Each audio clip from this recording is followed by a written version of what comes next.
दृष्टि आईएएस के टुडे जी के प्रोग्राम में आपका स्वागत है। शुरुआत करते हैं पिछले अभ्यास प्रश्न से, जिसमें हमने आपसे पूछा था लखपति दीदी योजना के संबंध में निम्नलिखित कथनों पर विचार कीजिए। कथन 1 था, इसमें 2 करोड़ महिलाओं को कौशल प्रशिक्षण प्रदान किया जाएगा, और कथन 2 था, इसके तहत महिलाओं को ड्रोन पायलट प्रशिक्षण दिए जाने का प्रावधान है। उपयुक्त में से कौन सा सही कथन सही है या फिर है, ये आपको बताना था। आपके ऑप्शन थे ऑप्शन ए केवल 1, ऑप्शन बी केवल 2, ऑप्शन सी 1 और 2 दोनों, या फिर ऑप्शन डी न तो 1 और न ही 2। तो इस प्रश्न का सही उत्तर है विकल्प सी, 1 और 2 दोनों ही कथन सही है। आप में से कई व्यूअर्स ने इस प्रश्न का एकदम ठीक जवाब दिया है। चलिए बाकी की बात को एक्सप्लेनेशन से समझते हैं।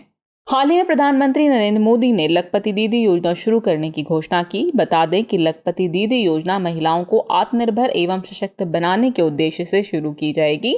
इस योजना के अंतर्गत 2 करोड़ महिलाओं को कौशल प्रशिक्षण प्रदान किया जाएगा, जिससे वे सालाना कम से कम 1 लाख रुपए कमा सकें। इसलिए कथन 1 सही है।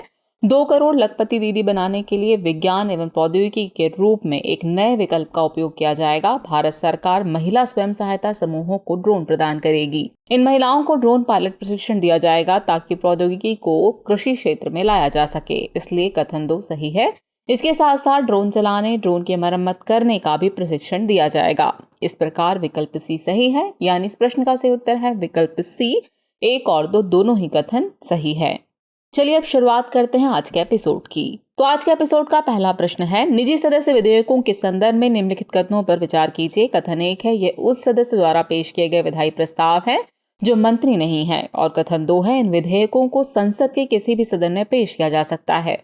उपयुक्त में से कौन सा सही कथन सही है या फिर है, ये आपको बताना है। आपके ऑप्शन है केवल 1, केवल 2, 1 और 2 दोनों, या फिर न तो 1 और न ही 2। तो इस प्रश्न का सही उत्तर है विकल्प सी, 1 और 2 दोनों ही कथन सही हैं। हाल ही में संसद में एक निजी सदस्य विधेयक पेश किया गया। आपको बता दें कि निजी सदस्य विधेयक ऐसे सदस्य द्वारा पेश किए गए विधायी प्रस्ताव हैं जो मंत्री नहीं है, इसलिए कथन 1 सही है। जबकि किसी मंत्री द्वारा पेश किए गए विधेयक सरकारी विधेयक माने जाते हैं।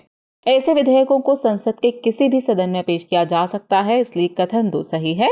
लोकसभा प्रत्येक शुक्रवार को कामकाज के आखिरी 2.5 घंटे निजी सदस्यों के कामकाज के लिए आवंटित करती है, जिसमें निजी सदस्यों के विधेयक और संकल्प शामिल होते हैं। जबकि राज्यसभा में सत्र के दौरान प्रत्येक वैकल्पिक शुक्रवार को 2.5 घंटे आवंटित किए जाते हैं। बताते चलें कि ऐसे 14 विधेयक ही अब तक अधिनियम बन पाए हैं। इस प्रकार विकल्प सी सही है, यानी इस प्रश्न का सही उत्तर है विकल्प सी, 1 और 2 दोनों ही कथन सही हैं। अगला प्रश्न है, खजुराहो समूह के स्मारकों के संदर्भ में निम्नलिखित कथनों पर विचार कीजिए। कथन 1 है, खजुराहो के मंदिरों का निर्माण परमार वंश के दौरान हुआ था। कथन 2 है, इसके मंदिर केवल हिंदू धर्म से जुड़े हैं, और कथन 3 है, ये मंदिर नागर शैली की वास्तुकला में बने हैं। उपयुक्त में से कितने कथन सही हैं? आपके ऑप्शन है केवल 1, केवल 2, सभी 3, या फिर कोई भी नहीं। तो इस प्रश्न का सही उत्तर है विकल्प ए, केवल 1 कथन ही सही है। चलिए एक्सप्लेनेशन देखते हैं। भारत दुनिया के उन चुनिंदा देशों में से एक है जो कला और संस्कृति के मामले में समृद्ध रहे हैं। इसी क्रम में खजुराहो समूह के स्मारक और मंदिर भारतीय कला और संस्कृति में विशेष स्थान रखते हैं। बता दें कि खजुराहो स्मारकों का एक समूह है, जिसके स्मारक मध्य प्रदेश के छतरपुर क्षेत्र में देखने को मिलते हैं। इसके मंदिरों का निर्माण चंदेल राजवंश के दौरान किया गया था, इसलिए कथन 1 सही नहीं है। वर्तमान में समूह में लगभग 20 मंदिर शेष हैं, जो 3 अलग अलग समूहों में आते हैं।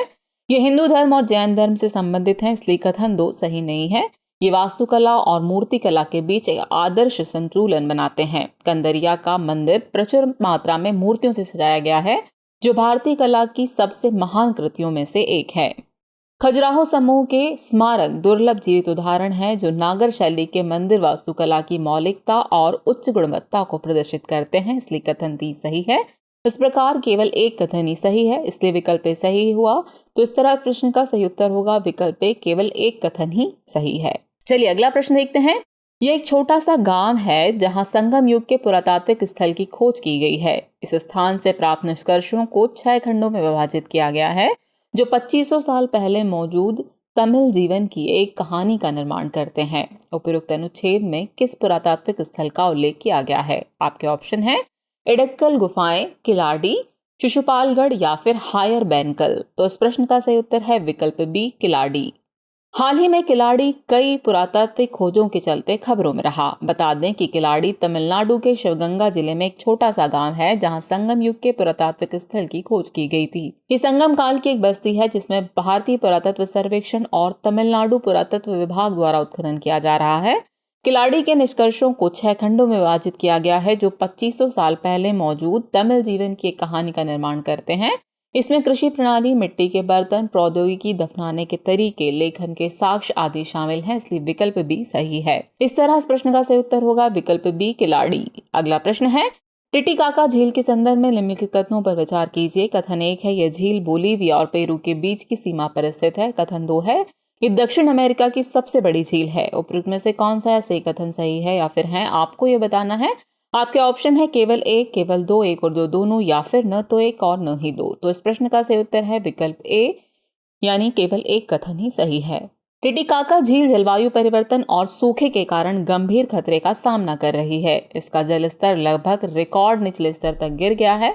वर्षा की कमी और बढ़ते तापमान के कारण वाष्पीकरण में वृद्धि की वजह से इस झील का प्रवाह और आयतन कम हुआ है। बता दें कि टिटिकाका झील बड़े जहाजों के लिए नौगम्य दुनिया की सबसे ऊंची झील है, जो समुद्र तल से 12,500 फीट यानी 3,810 मीटर की ऊंचाई पर स्थित है। ये बोलीविया और पेरू के बीच की सीमा पर स्थित है, इसलिए कथन 1 सही है। ये दक्षिण अमेरिका की सबसे बड़ी मीठे पानी की झील और दूसरी सबसे बड़ी झील है, इसलिए कथन 2 सही नहीं है।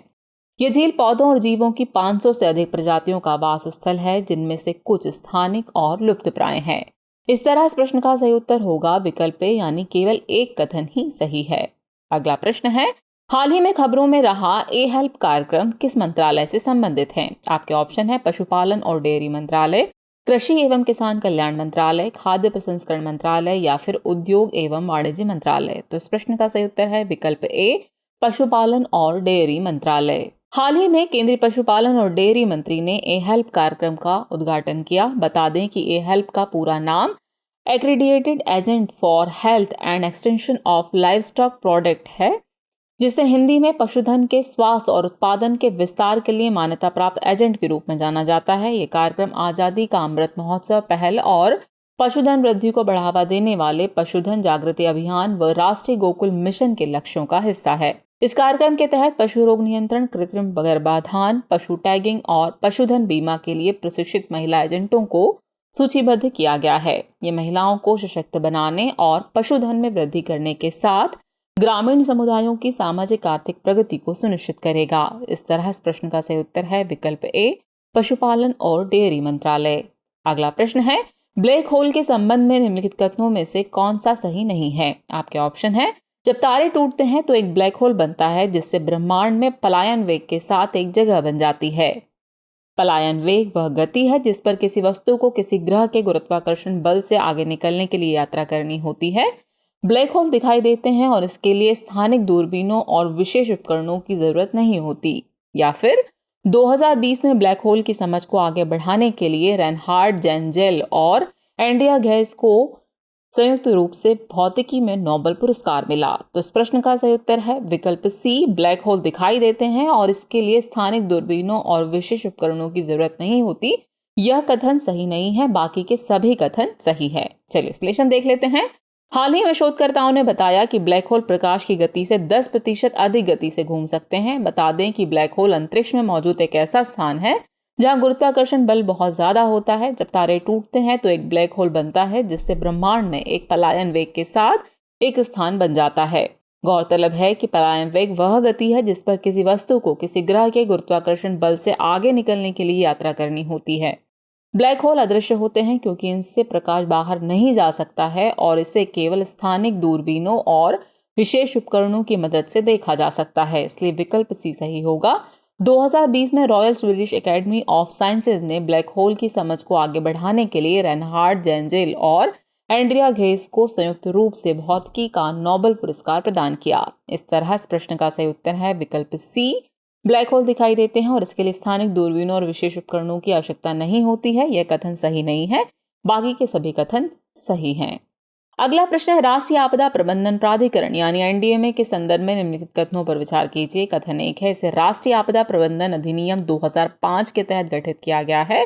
कथन 2 है, इसकी अध्यक्षता केंद्रीय पर्यावरण मंत्री करते हैं। उपरोक्त में से कौन सा सही कथन सही नहीं है या फिर है, यह आपको बताना है। आपके ऑप्शन है केवल एक, केवल दो, एक और दो दोनों, या फिर न तो एक और न ही दो। तो इस प्रश्न का सही उत्तर है विकल्प बी, केवल दो कथन ही सही नहीं है। चलिए एक्सप्लेनेशन देखें। हाल ही में राष्ट्रीय आपदा प्रबंधन प्राधिकरण यानी एनडीएमए ने सी.डॉट द्वारा विकसित आपातकालीन सेल प्रसारण तकनीक का परीक्षण शुरू कर दिया है। ये तकनीक प्राकृतिक आपदा के समय लोगों को सचेत करेगी। आपको बता दें कि राष्ट्रीय आपदा प्रबंधन प्राधिकरण देश में आपदा प्रबंधन के लिए एक वैधानिक निकाय है। इसकी स्थापना भारत सरकार द्वारा आपदा प्रबंधन अधिनियम 2005 के माध्यम से की गई है, इसलिए कथन एक सही है। इसका प्राथमिक उद्देश्य प्राकृतिक या मानव निर्मित आपदाओं की प्रतिक्रिया का समन्वय करने के साथ आपदा लचीलेपन और संकट प्रतिक्रिया में क्षमता निर्माण करना है। इस प्राधिकरण की अध्यक्षता भारत के प्रधानमंत्री द्वारा की जाती है, इसलिए कथन 2 सही नहीं है। इस प्रकार विकल्प बी सही है, यानी इस प्रश्न का सही उत्तर होगा विकल्प बी। केवल 2 कथन ही सही नहीं है। चलिए अगला प्रश्न देखें। कभी कभार सुर्खियों में रहने वाली मनरेगा योजना किस मंत्रालय से संबंधित है? आपके ऑप्शन है पंचायती राज मंत्रालय, श्रम एवं रोजगार मंत्रालय, कृषि एवं किसान कल्याण मंत्रालय या फिर ग्रामीण विकास मंत्रालय। तो इस प्रश्न का सही उत्तर है विकल्प डी, ग्रामीण विकास मंत्रालय। केंद्रीय ग्रामीण विकास मंत्रालय मनरेगा योजना के तहत कार्यस्थलों की निगरानी करने के लिए ड्रोन का उपयोग करने जा रहा है। बता दें कि मनरेगा का पूरा नाम महात्मा गांधी राष्ट्रीय ग्रामीण रोजगार गारंटी अधिनियम है। ये दुनिया के सबसे बड़े रोजगार गारंटी कार्यक्रमों में से एक है। इस योजना का उद्देश्य किसी भी ग्रामीण परिवार के अकुशल शारीरिक कार्य करने के इच्छुक वयस्क सदस्यों को प्रत्येक वित्तीय वर्ष में 100 दिनों के रोजगार की गारंटी देना है। इस योजना का कार्यान्वयन ग्रामीण विकास मंत्रालय द्वारा किया जाता है, इसलिए विकल्प डी सही है, यानी इस प्रश्न का सही उत्तर है विकल्प डी, ग्रामीण विकास मंत्रालय। चलिए अब हम पहुंच गए एपिसोड के अंतिम प्रश्न पर। तो अंतिम प्रश्न है, डीम्ड वनों के संबंध में निम्नलिखित कथनों पर विचार कीजिए। कथन 1 है, ये वन उस वन भूमि को संदर्भित करता है जो जंगल की शब्दकोश परिभाषा को पूरा करती है, लेकिन इसे आधिकारिक तौर पर इस रूप में नामित नहीं किया गया है। और कथन 2 है, वन संरक्षण अधिनियम 1980 में इन वनों को स्पष्ट रूप से परिभाषित किया गया है। उपरोक्त में से कौन सा सही कथन सही है या फिर है, ये आपको बताना है। आपके ऑप्शन है केवल 1, केवल 2, 1 और 2 दोनों, या फिर न तो 1 और न ही 2। तो इस प्रश्न का सही उत्तर है विकल्प ए, यानी केवल 1 कथन ही सही है। चलिए एक्सप्लेनेशन देख लेते हैं। हाल ही में ओडिशा सरकार ने उस आदेश को रद्द कर दिया है जिसमें संशोधित वन अधिनियम के तहत डीम्ड वन श्रेणी को बंद करने की घोषणा की गई थी। बता दें कि डीम्ड वन उस वन भूमि को संदर्भित करता है जो जंगल की परिभाषा को पूरा करती है, लेकिन इसे आधिकारिक तौर पर इस रूप में नामित नहीं किया गया है, इसलिए कथन 1 सही है। डीम्ड वनों की अवधारणा को वन संरक्षण अधिनियम 1980 सहित किसी भी कानून में स्पष्ट रूप से परिभाषित नहीं किया गया है, इसलिए कथन 2 सही नहीं है। हालांकि सुप्रीम कोर्ट ने टी.एन. गोदावरमन थिरुमुलपाद केस, जो कि 1996 का है, में डीम्ड वनों की व्यापक व्याख्या की और इसकी परिभाषा तय की। सुप्रीम कोर्ट के आदेश के बाद कर्नाटक सरकार द्वारा गठित एक विशेषज्ञ समिति ने डीम्ड वनों की पहचान स्वामित्व के बावजूद वनों की विशेषता वाली भूमि के रूप में की है। इस प्रकार विकल्प ए सही है, यानी इस प्रश्न का सही उत्तर है विकल्प ए, केवल 1 कथन ही सही है। चलिए अब नोट कर लीजिए आज के एपिसोड का अभ्यास प्रश्न। स्वयं सहायता समूहों के संदर्भ में निम्नलिखित कथनों पर विचार कीजिए। कथन 1 है, यह समूह एक औपचारिक संघ होता है। और कथन 2 है, इसके सदस्य अपनी परिस्थितियों में सुधार करने के लिए स्वेच्छा से एक साथ आते हैं। उपरोक्त में से कौन सा सही कथन सही है या फिर है, ये आपको बताना है। आपके ऑप्शन है ऑप्शन ए केवल 1, ऑप्शन बी केवल 2, ऑप्शन सी 1 और 2 दोनों, या फिर ऑप्शन डी न तो 1 और न ही 2। तो व्यूअर्स, इस प्रश्न का जवाब कमेंट बॉक्स में देना न भूलें। जल्दी मिलते हैं नए एपिसोड में कुछ और नए सवालों और जानकारियों के साथ। तब तक के लिए शुक्रिया।